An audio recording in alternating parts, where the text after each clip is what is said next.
Hello, good morning, good morning. All right, we are getting started this morning. I have just got up, everybody. I did brush my teeth, amen. Yes, wash my face. I even brushed my hair a little bit this morning. How is everybody doing this morning? I have something for you. Something for you. Invite your friends. This is going to be good. This is going to be so good. This is what we all truly need this morning. And I am just excited to be able to be the one to bring it to you. Okay? Good morning. Good morning, good morning.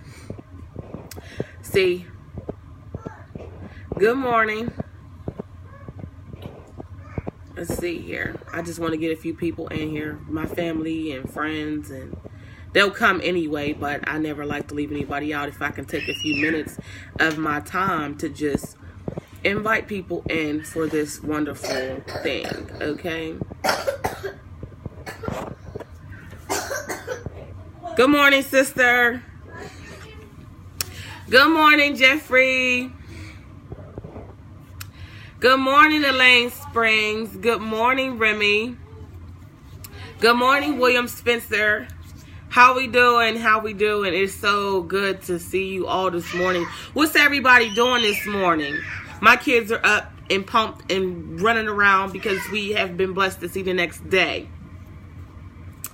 All right. So this morning, I don't want to take. Hi, Ambrielle. Hi, Lyndon. How are you? It's been a long time. I hope you're doing well. I'm so glad y'all tuned in. Good morning. Good morning. Since it's everybody on here, since y'all are coming on here so well, my voice is a little shaky, but I want to say good morning, but I want to say good morning in a good tune. Good morning, everybody. Good morning, everybody. I hope you have a wonderful day. I'm joking. Somebody laughed with me this morning. I just got up. I'm so good to see y'all. But I really did mean that good morning part. Good morning, Deno Wells. Good morning, good morning. Okay. I wanted to just do that to shake everything out, shake everything off. Good morning. I'm so happy you are here this morning. This morning I have a message to you from God, and it's going to be a good one. Please, please, please share. Bring your friends in. This is something free. This is something we are not even having to pay for. We won't be charged for. This is a piece of liquid gold that is given to us for free. So good morning. Good morning. Good morning, Miss Mia. Is it Mia? I hope I pronounced it right, baby. Good morning. You look beautiful in your profile pic. Okay. Good morning. Now, I just want to share with you all today just a little bit out of the book of John. And the book of John inside the Bible, Jesus had a few things going on up in there. He did some good things up in there. One that stuck out and was drilled into me particularly. I want to talk about people who sin. I want to speak about the leaders, our leaders, and the pastors of the churches, and people in general. Okay, first I will start with the people, us. A lot of times we sin and we do things, and because we've done so much, we feel like we are not, let's say, welcome back to the church. We feel like if we walk inside the building's going to collapse, fall down, and burn to the ground. We feel like we do so much that if we go to give prayer, they're going to have to dump the entire bottle of oil on our head before God will even peek at us. Well, that's not true. That's not true. In the book of John, the Pharisees brought a woman to Jesus, and they brought her to him because she had committed adultery. Now, they were so, and this reminds me, this is what people do in real life, right? So listen, they were so, ready to tell Jesus what she did, because they wanted to see how he was going to chastise her. They wanted to see how he was going to bash her, and because back in that time, Moses had wrote a law already, the commandments already, and women were supposed to be, whoever committed adultery were supposed to be stoned to death. So they were like, oh, she's going to get stoned. Let's take her to him. So while they're telling Jesus that this woman committed adultery, Jesus looked at them and he leaned down and he just started writing on the ground. So they're talking and they're yelling and they're bringing extra people and like, hey, he's not hearing us. Come in here. Help us tell him what happened. So they're yelling and they're getting other people and they're bringing in the elders. Well, this is how the law's always been. This woman created adultery. Jesus stood up. He looked at everybody and he said, he that is without sin, let him cast the first stone. He said that, and then Jesus went back to writing on the ground. He stooped back down and he wrote on the ground, right? So mind you, before he stooped down, there was almost a crowd of people, all walks of life, waiting for him to do something to this woman. So once Jesus stooped down, after he said what he said, he stooped back down. After he said, he that is without sin may cast the first stone, let him cast the first stone. And he went back down to that ground. Jesus was writing on the ground. And by the time Jesus got back up from the ground, only person left was the woman they brought to him. And he looked at her and he said, has everybody gone? Nobody's hit you with a stone?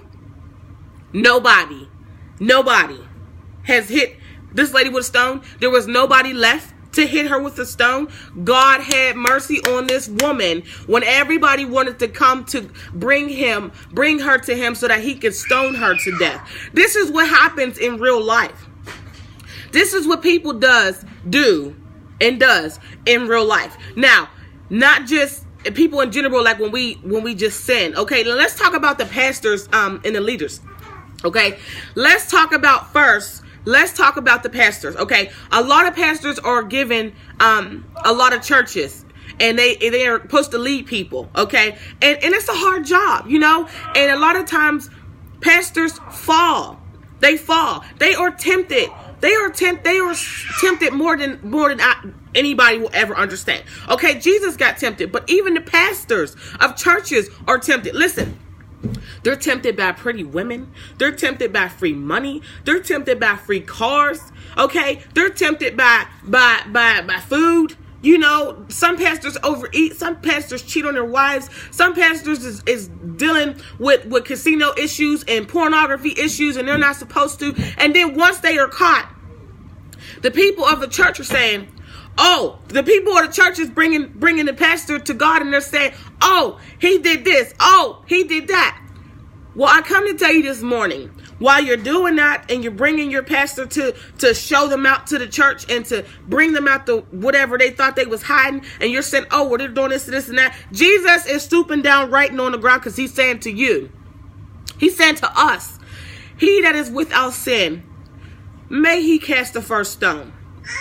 Okay, he understands what's going on. He knows what's going on before we know what's going on. But we have to be mindful. We have to be wise. We have to be careful what we do and say to our leaders, because a lot of times we are looking for answers and reasons to leave the church.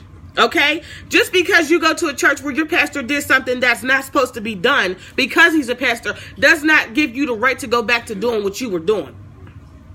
We're supposed to lift our pastors up, our pastors, preachers, and teachers. We're supposed to lift them up no matter what they did. It is not our business or our place to keep reminding them or reminding people or making it like because they did this, now the whole church got to go, or now the whole church can go back to sinning and doing what they were doing. No, the Bible will tell you we are not going to make it by ourselves. We need each other. Okay, and if this is the man or woman of God that God chose to help us get there, then y'all got to pray. We got to pray. There's a lot of things that these pastors are dealing with, and everybody just thinks that they're supposed to just put on a white robe and just wear that white robe all day, every day. They are people just like us. But it's worse because where they have to do something for the Lord, you know, they get tempted so bad. The enemy's always attacking them. So you have to pray for your leaders this morning. You have to pray for your leaders. You have to pray for your pastors. You have to pray for yourself. You might sin. The pastor might sin. The leaders might sin. But the only way we are all going to really get there is if we lift each other up. We cannot bash our preachers and teachers and leaders. We cannot use their sins or their falls as reasons why we cannot go to church, why we are no longer there. We cannot keep making excuses. Okay? Donald Trump is our president. Okay? And a lot of people don't like him. And I'm going to be honest with y'all. A lot of people don't like him. They don't like him, number one, because they think that he says certain things. And they think that he doesn't like black people or whatever. He says a lot of stuff. He's very, very blunt. Okay? But he was chosen as our leader. So, if you don't like him, if you have something against him, pray for him. Give me 1 second. Put that back. Pray for him. Okay? It's not like it's going to hurt anybody. He was chosen for a reason. If he was not supposed to be in office, God would have not permitted it. Okay? We have got to be mindful. We have got to keep our eyes open. Pray for your leaders. Okay? Call him whatever you want to call him. Oh, he's Trump. Oh, he's this. He's not my president. Well, clearly you're still in America. You're still in the United States and he's the president. So he is your president. So stop getting beside yourself. Okay? Pray for him just like you would pray for Obama. Okay? Pray for him just like whoever voted for George W. Bush or Roosevelt or whoever. Pray for him like you would do the other ones. Lift him up. Because guess what? He's a human like us and he's our leader. We ain't going to make it by ourselves. We have to lift each other up. Whether you like it or not. Whether you like it or not. Whether you like it or not. We are not going to make it by ourselves. Okay? So this morning, I just wanted to share that with you all. Please remember that when you sin, when anyone sins, this is what God is saying. When you're coming to him and you're trying to tell, and everybody's getting together and they want to go and tell somebody who is bigger or higher because they want this person to get in trouble or get booted out their space. It even happens at work. You do something at work and your coworkers who don't agree with it, they want to go to the big boss, right? They want to go to the big boss and tell on you, okay? Some bosses might fire you for it, but God can put that boss in a position to where he can tell them still, he who is without sin, may he cast the first stone. And then everybody's just going to be sitting there looking. Listen, I'm not telling you no lie. If you need to see it, look in the Bible for yourself. It is in John chapter 8. Go ahead and read it. Okay? God loves us. He loves us all. But the only way we're going to make it is if we stick together. Okay? And we have to stop using excuses. We have to stop. First of all, when you woke up this morning, God didn't give you an excuse on why he couldn't wake you up. He just woke you up. You don't even know what he went through. He probably had to operate without you even knowing on you. Something could have been wrong. You know, something could have been wrong. You don't even know you were asleep. Your kidneys could have failed. You could have stopped breathing. Your brain could have stopped. You don't know. So this morning, you need to understand that we have got to stick together. Okay? You got to pray for your leaders. You have to lift your leaders up.